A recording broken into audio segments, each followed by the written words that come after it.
আসসালামু আলাইকুম। আমার ছোট্ট বন্ধুরা, তোমরা সবাই কেমন আছো? তোমাদের সবাইকে আমাদের এই আয়োজনে অনেক অনেক স্বাগতম। আজকে আমরা একসাথে একদম নতুন আর খুব মজার একটা যাত্রা শুরু করতে চলেছি। এই যাত্রায় আমরা এমন একজনকে চিনব যিনি আমাদের সবার চেয়েও অনেক বেশি কাছের। চলো, আজ থেকে আমাদের মহান রবকে চেনার এই সুন্দর পথ চলাটা শুরু করা যাক।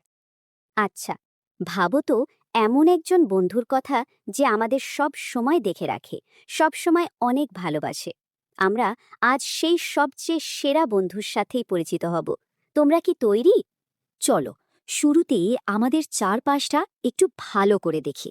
একটু তাকালেই দেখবে কত সুন্দর জিনিস আছে আমাদের চারপাশে, তাই না?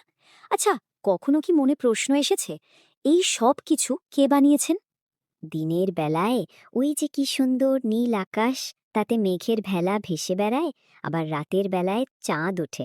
এত সুন্দর আকাশটা কে বানিয়েছেন বলো তো? আর রাতের আকাশে যখন আমরা তাকাই, তখন যে হাজার হাজার তারা মিটমিট করে জ্বলে, সেগুলোকেই বা কি এমন করে সাজিয়ে রেখেছে? কি অদ্ভুত সুন্দর, তাই না? আমাদের চারপাশে কত বড় বড় গাছপালা দেখি, কত রঙের ফুল ফোটে, গাছে মিষ্টি ফল হয়। এই যে এত সুন্দর গাছ আর রঙিন ফুল, এগুলো কার সৃষ্টি?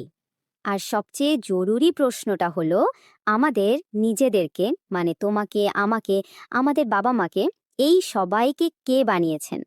চলো, এবার আমরা এই সবগুলো প্রশ্নের একটা খুব সুন্দর উত্তর খুঁজে বের করি। আর এই উত্তরটা জানলে দেখবে মনটা খুশিতে একদম ভরে যাবে। এই সবকিছু সৃষ্টিকর্তা হলেন আমাদের রব আল্লাহ।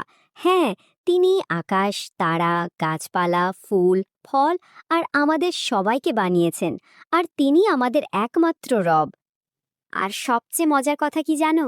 আল্লাহ শুধু আমাদের সৃষ্টিই করেননি, তিনি সবসময় আমাদের খেয়াল রাখেন, আমাদের যত্ন নেন আর আমাদের অনেক অনেক ভালোবাসেন।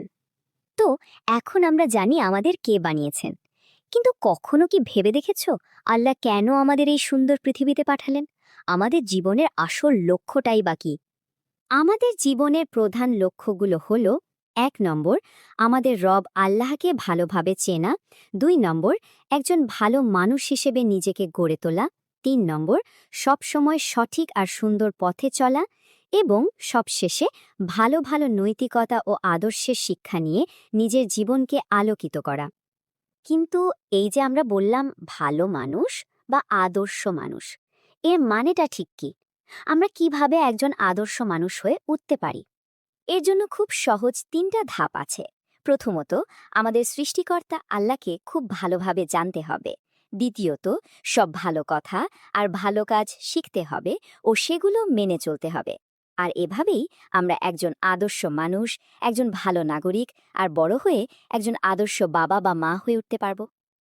আমাদের এই পুরো যাত্রার একটাই উদ্দেশ্য, আর সেটা হলো ভালো মূল্যবোধ আর ভালো কাজের মাধ্যমে আমাদের জীবনকে আলোর মতো সুন্দর আর উজ্জ্বল করে তোলা।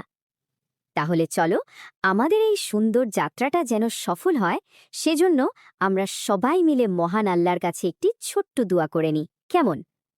মহান আল্লাহ রাব্বুল আলামিন আমাদের এই প্রচেষ্টাকে কবুল করুন। আমিন। বন্ধুরা, আজ এ পর্যন্তই। ইনশাল্লাহ পরের পর্বে আমরা আরও অনেক নতুন আর মজার জিনিস জানব। তোমরা সবাই ভালো থেকো।